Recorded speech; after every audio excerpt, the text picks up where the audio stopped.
Hello guys, current affairs funda में आप सभी का स्वागत है। मैं हूं आपके साथ अभिषेक शर्मा और आज के इस वीडियो सेशन में हम 23 नवंबर तक के सभी इंपॉर्टेंट करंट अफेयर्स कवर करने वाले हैं।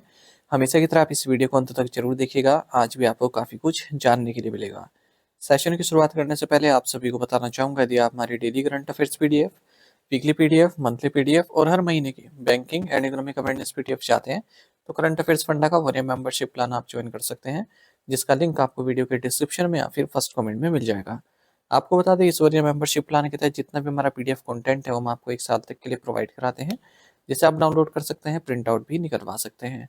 इसके लिए चाहे तो आप करंट अफेयर्स फंड ऐप को यूज़ कर सकते हैं या फिर अपने लैपटॉप या सिस्टम की मदद से वेब लॉगिन भी कर सकते हैं। कोई भी आपका एग्जाम हो, बैंकिंग, एसएससी, रेलवे या फिर स्टेट पीसीएस, जहाँ पर भी जनरल अवेयरनेस या करंट अफेयर्स पूछे जाते हैं, सभी एग्जाम्स के लिए हमारा पीडीएफ कंटेंट काफ़ी यूजफुल है। इस पीडीएफ कोर्स में हम आपको RBI circulars, financial awareness, digital awareness, banking awareness, general economic awareness सब कुछ प्रोवाइड कराते हैं। आरबीआई सर्कुलर्स की बात करें तो आईबीपीएस पीओ मेंस एग्जामिनेशन में यहाँ से क्वेश्चंस पूछे गए थे, क्योंकि मेन सिलेबस का हिस्सा था आरबीआई सर्कुलर्स। और आपके आने वाले जो बैंकिंग मेंस एग्जामिनेशन है, वहाँ पर भी आरबीआई सर्कुलर्स से क्वेश्चन पूछे जाने की काफ़ी संभावना है, तो आपको पढ़ कर जानी है। आप खुद से पढ़ सकते हैं, आरबीआई की वेबसाइट पर अवेलेबल रहते हैं, पर वहाँ पर काफ़ी लेंदी होते हैं, फाइनेंशियल इकोनॉमिक टर्म्स इनमें काफ़ी यूज़ होती है, तो आपको समझने में समय लग सकता है, टाइम कंज्यूमिंग प्रोसेस है। करंट अफेयर्स फंडा ने यही काम आपका आसान बनाया है। हमने जितने भी आरबीआई सर्कुलर्स हैं पिछले 5-6 महीनों के, उन्हें काफ़ी ईजी लैंग्वेज में पीडीएफ फॉर्मेट में रेडी किया है।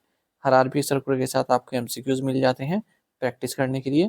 जितना भी रिलेवेंट फैक्ट्स हैं सब इंक्लूड किए गए हैं, और जो इरेलीवेंट डेटा है उसको हटा दिया, जो एग्जाम पॉइंट ऑफ व्यू से महत्वपूर्ण नहीं है। बाकी कंप्लीट बैंकिंग अवेयरनेस हमने इसमें पढ़ाई है, न केवल आपके बैंकिंग मेंस एग्जामिनेशन के लिए, बल्कि अगर आप बैंकिंग इंटरव्यूज दे रहे हैं, जैसे SBI PO, IBPS PO, RRB PO, even RBI grade B, इन इंटरव्यूज में जो बैंकिंग नॉलेज आपसे पूछी जाती है उसे भी आप आंसर कर पाएंगे इस कोर्स को पढ़कर। एसएससी, रेलवे, स्टेट पीसी जैसे एग्जाम्स में जो इंडियन इकोनॉमी क्वेश्चंस पूछे जाते हैं उन्हें भी आप सॉल्व कर पाएंगे, क्योंकि कंप्लीट इंडियन इकोनॉमी इसमें पढ़ाई गई है। बैंकिंग जो इंश्योरेंस सेक्टर है उससे संबंधित डेडिकेटेड चैप्टर इसमें दिया गया है। वहाँ से आपके इंश्योरेंस के बेसिक्स क्लियर हो जाएंगे, इंश्योरेंस की क्या हिस्ट्री है, भारत में कैसे नेशनलाइजेशन हुआ, प्रेजेंट स्टेटस क्या है, एफडीआई क्या है, टाइप्स ऑफ इंश्योरेंस, सब कुछ इसमें पढ़ाया गया है।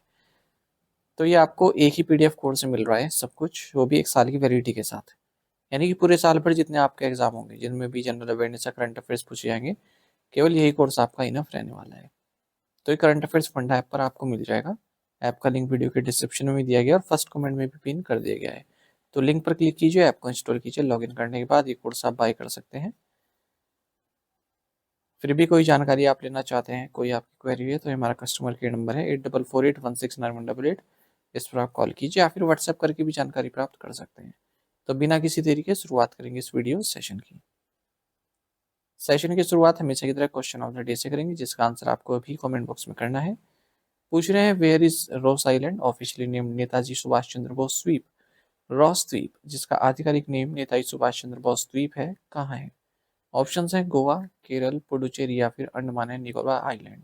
तो जल्दी से आंसर कर दीजिए, फिर हम आगे बढ़ते हैं। और इस तरह के क्वेश्चन यदि आप प्रैक्टिस करना चाहते हैं तो हमें टेलीग्राम पर जरूर ज्वाइन कीजिएगा। करंट अफेयर्स फंडा नाम से हमारा टेलीग्राम चैनल है।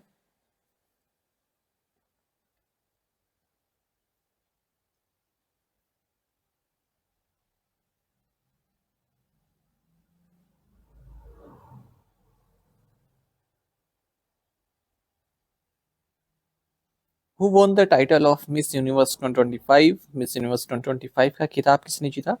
ऑप्शंस आपके सामने हैं। सही आंसर ऑप्शन ए है, फातिमा बॉस।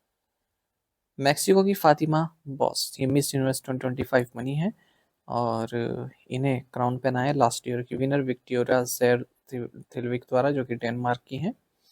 मनिका विश्वकर्मा, इन्होंने भारत को रिप्रेजेंट किया इस इवेंट में, और टॉप 12 में अपनी जगह नहीं बना पाई।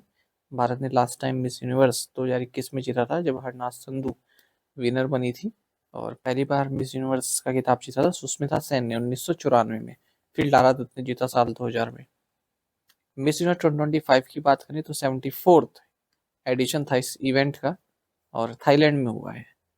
मिस यूनिवर्स 2026 75th एडिशन होने वाला है, यानी कि सिल्वर जुबली एडिशन होगा, और ये पोर्टो रिको में होगा next year. Who won the Indira Gandhi prize for peace, disarmament and development for 2024? 2024 के लिए शांति, निरस्त्रीकरण और विकास के लिए इंदिरा गांधी पुरस्कार किसने जीता? ऑप्शंस आपके सामने हैं, सही आंसर ऑप्शन सी है Michelle Bachelet. Indira Gandhi prize for peace disarmament and development for 2024 ये प्रेजेंट किया गया है Congress parliamentary party chairperson Sonia Gandhi द्वारा। किसे? मिशेल बैचलेट को, जो कि first and only women president रही हैं चिले की और फॉर्मर चीफ भी रही हैं यूएन ह्यूमन राइट्स की। इनको इंटरनेशनल जूरी द्वारा सिलेक्ट किया गया इनका नाम, जिसकी अध्यक्षता शिवशंकर मेनन द्वारा की गई, जो कि फॉर्मर नेशनल सिक्योरिटी एडवाइजर रहे हैं। Indira Gandhi prize for peace disarmament development, इसे इंदिरा गांधी मेमोरियल ट्रस्ट द्वारा स्थापित किया गया 1985 में, और इसमें 2.5 मिलियन इंडियन रुपीज या फिर 25 लाख रुपीज दिए जाते हैं। Ajay warrior is a joint military exercise between India and which country? Ajay warrior Bharat और किस देश के बीच संयुक्त सैन्य अभ्यास है?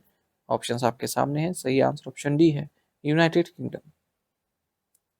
तो India UK joint military exercise Ajay warrior 25, तो ये 8th एडिशन था इस एक्सरसाइज का, और महाजन फील्ड फायरिंग रेंजेस राजस्थान के बीकानेर डिस्ट्रिक्ट में ये समापन हुआ इसका। भारत की ओर से सिख रेजिमेंट ने इसमें पार्टिसिपेट किया है। बायनिलीय होता है, 2 साल में एक बार होता है, 2011 से ही होता आ रहा है भारत और ब्रिटिश आर्मीज के बीच में।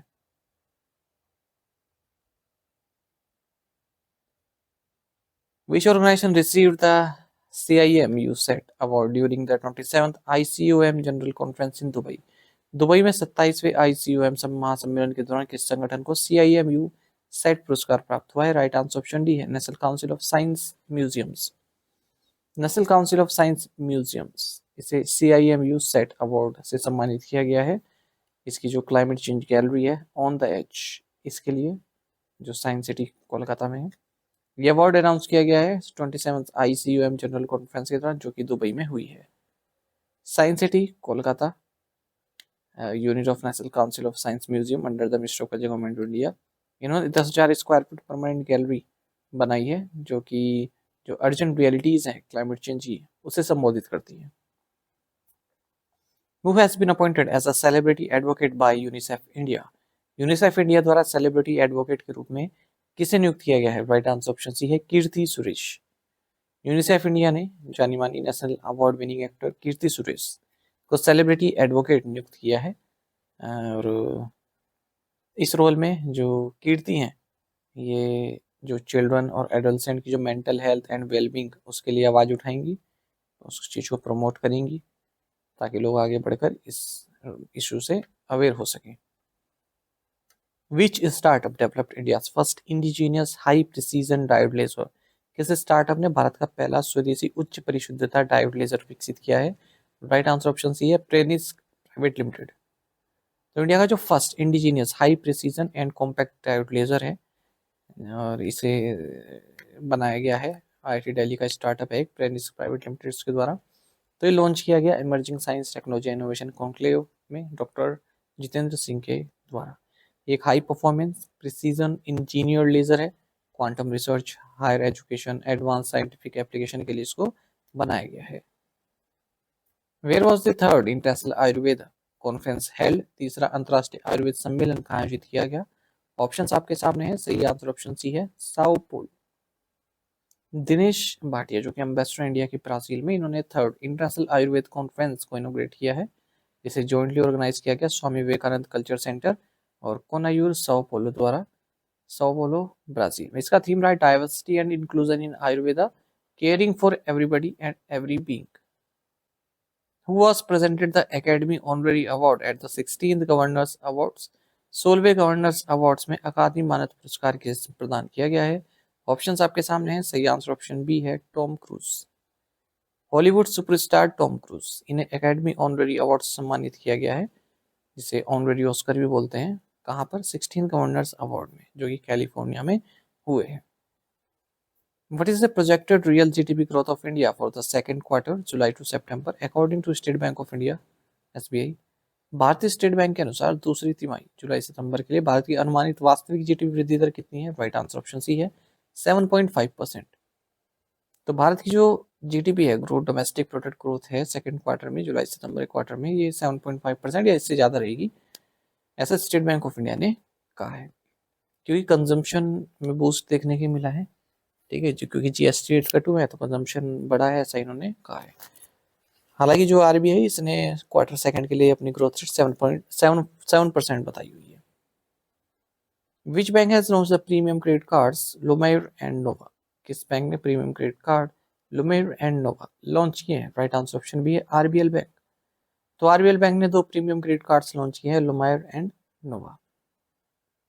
ठीक है, जो हाई नेटवर्थ और एफ्लुएंट कंज्यूमर्स हैं उनके लिए, जो कि लग्जरी फोकस्ड फाइनेंशियल प्रोडक्ट्स चाहते हैं। आरबीएल बैंक के MD and CEO R Subramanya Kumar हैं, हेडक्वार्टर्स मुंबई महाराष्ट्र में। Who will be inducted into the international tennis hall of fame in August 2026? अगस्त 2026 में अंतर्राष्ट्रीय टेनिस हॉल ऑफ फेम में किसे शामिल किया जाएगा? राइट आंसर ऑप्शन सी है Roger Federer. Swiss tennis player Roger Federer, इन्हें international tennis hall of fame में शामिल किया जाएगा अगस्त 2026 में। क्राइटेरिया होता है, अगर हॉल ऑफ फेम में शामिल होना चाहते हैं तो जो प्लेयर है उसे 5 साल हो चुके हों रिटायर हुए हुए, और एक एमिनेंट ग्रुप होता है जिसमें टेनिस मीडिया, हिस्टोरियंस और industry leaders, hall of fame members, fans होते हैं। तो 75% वोट उनके आपको मिलना चाहिए। हॉल ऑफ फेम मतलब जो पुराने पूर्व प्लेयर होते हैं उनका एक ग्रुप है ना, उन्हें एक सम्मान होता है कि आप हॉल ऑफ फेम में, यानी कि आप इस स्पोर्ट्स को रिप्रेजेंट करने वाले एक महान खिलाड़ी रहे हैं। फेडरर ने 20 ग्रैंड स्लैम्स जीते हैं, 103 कैरियर टाइटल्स जीते हैं 2022 में। इन्होंने रिटायरमेंट अपना अनाउंस किया था और नंबर 1 रैंकिंग पर रहे 237 वीक तक, 2004 से 2008 तक। टू द पॉइंट क्वेश्चन, उनके आंसर देख लेते हैं। 6th India Vietnam army exercise VINBAX starts off in Hanoi Vietnam. Bali Yatra festival is generally celebrated in Odisha on the day of Kartik Purnima. The 17th edition of India Game Developer Conference was held in which city? Chennai. Which bank hosted the 10th edition of Evolve its multi-city knowledge series for MSMEs in Kozhikode? Axis Bank. Which command of the Indian Army successfully conducted exercise Akhand Prahar across the desert sector as part of Tri-Services Exercise Trishul? Answer is Southern Command. तो आप में से कई students बिल्कुल सही answer किया है, इस तरह से आप पार्टिसिपेट करते रहें। चलिए टू द पॉइंट क्वेश्चन देखिए, इनके आंसर आपको भी करने हैं। Where is the world kindness day observed? World's first ever white Liberian lynx was spotted in? Who officially sworn in as the United States ambassador to India? Indian Air Force joined exercise Ocean Sky 2025 in which country? International Migration Outlook 2024 report has been released by which agency? तो इन पांचों questions के answer आपको comment box में करने हैं। यदि एक question का आंसर भी आता है वो भी आप हमें अवश्य बताइएगा। साथ ही में टेलीग्राम पर जरूर ज्वाइन करें, करंट अफेयर्स फंडा नाम से हमारा टेलीग्राम चैनल है। Thank you guys.